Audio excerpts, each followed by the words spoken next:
We are going to practice adding together fractions with unlike denominators. So my first fraction is going to be 1/3. My second fraction is going to be 2/4.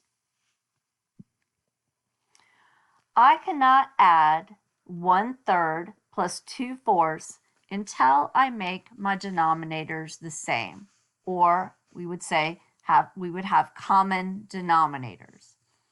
So the first thing I need to do is create common denominators. The fastest way to do this, if I have small denominators or low denominators like 3 and 4, is simply to multiply them together. And in this case, my new denominators would be 12.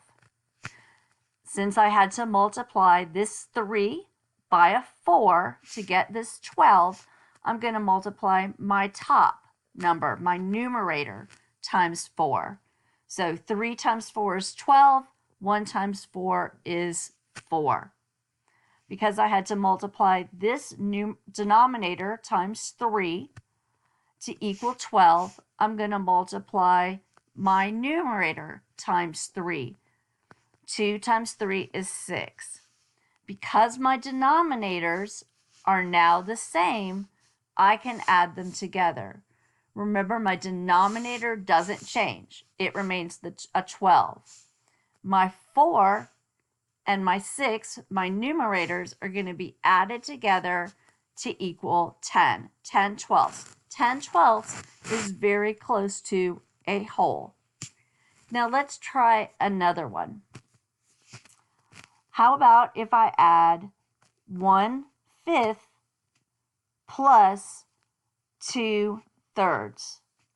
Again, my easiest way to add these two unlike denominators together is to multiply them together.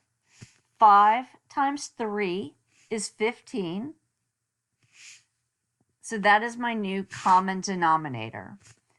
To reach 15, I multiplied this 5 times a 3. So I'm going to multiply this 1 times a 3. So that is a 3 over 15, or 3/15. To make this 3, this denominator of 3, into a 15, I had to multiply it by 5. 2 times 5 is 10. Remember, my denominator doesn't change when I add them, so it stays 15. My 3, my numerator, plus my 10, my numerator, do change, and I get 13/15.